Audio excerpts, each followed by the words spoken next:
নমস্কার, আমি জুই। সকলে কেমন আছো? আশা করছি সকলে খুব খুব ভালো আছো। সকালের ব্যস্ততা নিয়েই ব্লগটাকে শুরু করছি। তবে জানো তো, আমার মনে হয় প্রতিদিনের এই ব্যস্ততার মাঝেই না লুকিয়ে থাকে আমাদের সবচেয়ে মূল্যবান সময়গুলো। আমাদের প্রতিটা মায়েরই সকালবেলাটা একটুখানি দৌড়ঝাঁপের মধ্যে দিয়ে কাটলেও না, এই যেমন ধরো আমার এই সকালবেলায় ছেলেকে স্কুলের জন্য তৈরি করা, রান্নাঘরের কাজ, আবার আমার মেয়েকে যত্ন নেওয়া, সব কিছুই যেন আমার জীবনের গল্পের এক একটা অধ্যায়। আর ঠিক তেমন প্রতিটি ঘরের মায়েরই এরকম এক একটা রুটিনের বাঁধা জীবন, এর মধ্যেই রয়েছে আলাদা রকমের একটা শান্তি। তবে জানো তো, আজকের দিনের সকালটা আমার জন্য একটুখানি বিশেষই। তার জন্য সকালবেলা খুব একটা রান্নাবাড়ির দিকে আজকে যাইনি। ছেলেকে ওই বাইরে থেকে টিফিন এনে ওটা খাইয়ে আজকে স্কুলে রেডি করে পাঠাবো। আর এদিকে আমি দুপুরে রান্নাবাড়ি চাপিয়ে দিয়েছি আজকে সকাল সকালে, কারণ আজকে রয়েছে মেয়ের ভ্যাকসিন। তো ওকে ভ্যাকসিন দিতে নিয়ে যাব। রান্নাটা যদি করে যায় না, তাহলে আমার মাথা থেকে অনেকটা চাপ কমে যাবে। কারণ ওই যে সকালবেলায় মুগ্ধকে এমনিতেই বাইরে থেকে আজকে খাইয়ে পাঠালাম, আর ওর দুপুরের লাঞ্চটা আমি ঘরে এসে রেডি করে ওর বাবার হাত দিয়ে পাঠিয়ে দেবো। ওর বাবা গিয়ে স্কুলে দিয়ে আসবে। বেশ অনেকটা দিন পরে গতকালকে না আমার বর এনেছিল একটুখানি সমুদ্রের মাছ। দেখতে বেশ পমপ্লেটের মতোই, কিন্তু ওটা জানো তো পমপ্লেট না, খেতে ঠিক অতটা স্বাদিও নয়। আরও অনেকটা দিন বাদে খেলাম, তার জন্য বোধহয় আমার কাছে বেশ একটা খারাপ গন্ধও লেগেছে। ওই কারণে আজকে একটুখানি বেশ ভালো করেই ভেজে তারপরে রান্নাটা করব। তার জন্যই ওই পাশে ওই মাছটাকে ভালো করে ভাজতে বসিয়ে দিয়েছি, আর এই পাশে আমি আমার ছেলেকে রেডি করাচ্ছি স্কুলে পাঠানোর জন্য। জানো তো, সকালবেলাতে আমার একটা দিকে সব থেকে বেশি হেল্প হয়। আমার ছেলেকে কখনো আমাকে নিজে হাতে খাইয়ে পাঠাতে হয় না। শুধু ওর লিস্টিতে ওর পছন্দের একটু খাবার থাকলেই হবে, ওকে রেডি করে দিলে ও নিজে থেকেই খেয়ে নেয়। আর ও খেতে খেতে ওর স্কুল ব্যাগ, টিফিন বক্স এগুলো না আমি গুছিয়ে নিতে পারি। আজকাল হয়েছে ওই ব্যাগের মধ্যে হয় পেন্সিল নয় কলম, দুটোর একটা ভরে নিয়ে স্কুলে যেতেই চাই। আর এটা ওর স্কুলে নেওয়া বারণ। ওই আজকে ওই যে একটা কলম ঢুকিয়েছে, যেটা আজকে আবার ওর বাবাকে মনে করে স্কুলের গেট থেকে নিয়ে আসতে হবে। আর ওই যে নিজের জলের বোতলটা ছেড়ে মামার বোতলটা নিয়ে দৌড়ালো, কারণ নাকি ওরটা পুরনো হয়ে গেছে। মামা যেহেতু নতুন বোতল কিনেছে, ওটা ওর কর্তা বোতল হয়ে গেছে। এবার কিছুতেই ওটা নেবে না, ওর মামারটা নিয়েই স্কুলে ছুটলো। টাইমের মধ্যে ছেলে রেডি হয়ে বোনকে আর মাকে বাই দিয়ে চলে যাচ্ছে স্কুলে। এবার মনে হচ্ছে একটা দিক সামলেছি, এবার বাকি দিকগুলো সামলাতে হবে। তো চলো, মাছগুলো যে ভাজতে বসিয়ে দিয়েছি, এতক্ষণে ভাজা বেশ হয়েও গেছে। এবার এই ভাজাগুলোকে নামিয়ে যেগুলো রয়েছে বাকি, সেগুলোকেও ভাজতে বসিয়ে দেব। জানো তো, সকাল থেকে যতই দৌড়ঝাঁপ করছি, কাজের মধ্যে ব্যস্ত রয়েছি, কিন্তু মনের ভিতর না একটা টেনশন, একটা নার্ভাস কাজ করছে। এটা আমার ওই প্রতিবার যখনই ওই ছেলে মেয়েদের ভ্যাকসিনের টাইম আসে, ওই দুদিন আগে থেকেই আমার মধ্যে শুরু হয়। যতই নিজেকে স্বাভাবিক রাখার চেষ্টা করি, কিন্তু ওই একটুখানি টেনশন কোথা থেকে যে চলে আসে সেটা নিজেও বুঝতে পারি না। আজকে দুপুরে জানো তো, খুব বেশি আর রান্নাবাড়ি করব না। কিছু বেগুন কেটে লবণ জলে ভিজিয়ে রেখেছি, কিছুক্ষণ ভিজিয়ে রাখবো। এতে বেগুনটা ধোয়ার পরে কালোও হবে না, আর মুখ চুলকানোরও ভয় থাকে না। এটাই আজকে মুগ্ধর লাঞ্চ বক্সে মাখিয়ে দেব, কারণ ও বেগুন ভাজি দিয়ে না ভাত খেতে বেশ পছন্দ করে।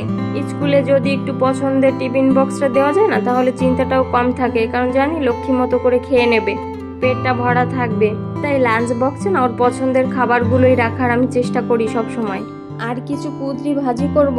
আগে জানো তো, খুব একটা বেশি ভালো কুঁদরি আমি রান্না করতাম না, আর বড় খুব বেশি আনতো না। কিন্তু এই কিছুদিন হলো বেশ কুঁদরি নিয়ে আসে, আর সেটাই ওই মাঝে মাঝে একটু পেঁয়াজ রসুন দিয়ে ভাজি করলে বেশ খেতে ভালোই লাগে। সে আমি কুঁদরি ভাজাটা বসিয়ে দিয়েছি।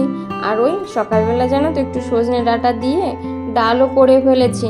আজকে আমাদের সকালের জলখাবারে ওই রুটি আর ডাল। তো বরকে দিয়ে দিলাম রুটিটা, যদিও কালকে রাত্রে আমি মেখে রেখেছিলাম, আজকে শুধু ছেঁকেই নিয়েছি।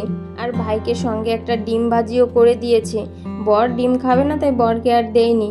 জানো তো, ভাই আবার সজনে ডাঁটা খেতে খুব একটা পছন্দ করে না, তাই ওকে আর সজনে ডাঁটাটা দিলাম না। তবে বরের অনেকটা পছন্দ, তাই বরকে একটুখানি বেশি করেই দিলাম। রুটি সেকে জলখাবার তৈরি করতে করতে এদিকে আমার কুঁদরি ভাজাও মোটামুটি হয়ে এসেছে। ওই একটুখানি ঢাকা দিয়ে নরম করে ভেজে পরে নামিয়ে নেব।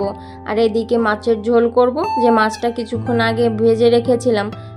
যে বললাম গতকালকে এনেছিল, খুব একটা পছন্দ হয়নি, আমার কাছে বেশ একটা গন্ধ লেগেছে, তার জন্য একে ঝোল ছাড়া আর খুব একটা বেশি রিস্ক নিয়ে কোনো সবজি দিয়ে করতে গেলাম না। ওই তেজপাতা, জিরে, গরম মশলা ফোড়ন দিয়ে পেঁয়াজটাকে ভেজে ওই গুঁড়ো মশলা দিয়ে আজকে মাছের ঝোলটা সহজেই করে ফেলেছি।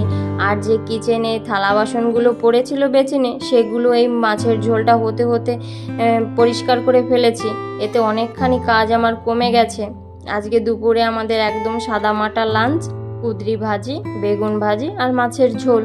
এবার চলো ঝটপট করে ওই রান্নাঘরের গ্যাসটাও একটুখানি ভালো করে ধুয়ে পরিষ্কার করে তারপরে আবার মেয়েকে রেডি করিয়ে নিয়ে তো যেতে হবে। বেশ অনেকটা তাড়াহুড়ো করে আজকের সকালের কাজবাজগুলো সারছি। মনের মধ্যে রয়েছে অনেকখানি টেনশন, কি হবে কি করবে। আজকে যদি আবার প্যান্টটা দেয় তাহলে জ্বর আসবে, জ্বর এলে তো একদমই আমাকে ছাড়বে না।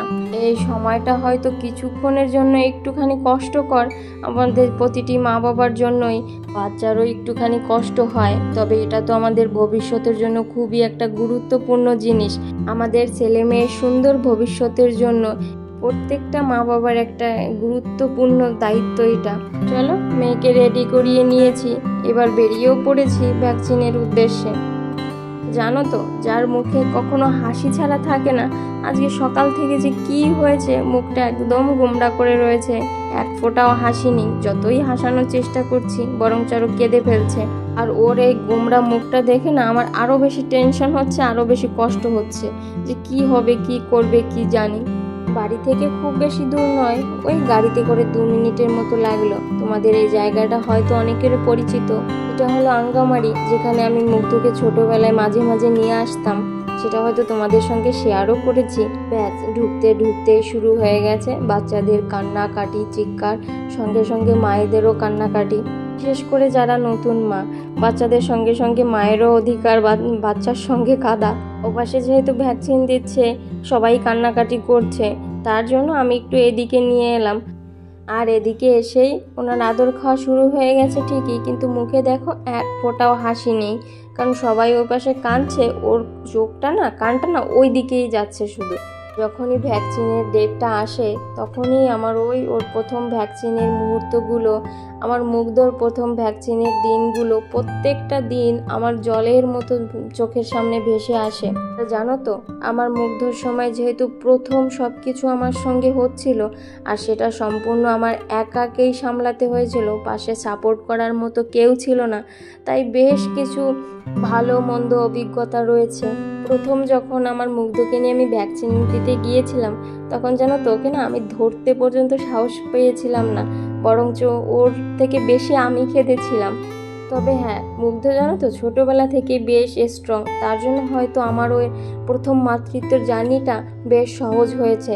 আর দ্বিতীয়বারের মাতৃত্বটা যেহেতু একটা অভ্যাসে পরিণত হয়েছে, তাই হয়তো একটুখানি সহজ মনে হচ্ছে।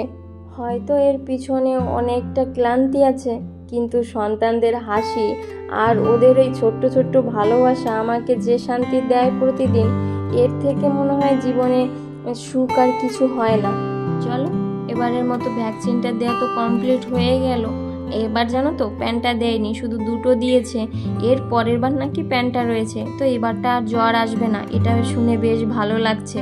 2 ভাই বোনই ওই যখনই ভ্যাকসিনটা দেয় তখনই একটুখানি কান্নাকাটি করে, কিন্তু সঙ্গে সঙ্গে আবার স্বাভাবিক হয়ে পড়ে। ঈশ্বরের কাছে আমি সব সময় প্রার্থনা করি ওরা যেন সারা জীবন এরকম স্ট্রংই থাকে। ওদের এই স্ট্রংনেসটা রয়েছে বলেই আজকে আমার মাতৃত্বটা এতটা সহজ মনে হয়। তো চলো আজকের ভিডিওটা এখানেই রাখি।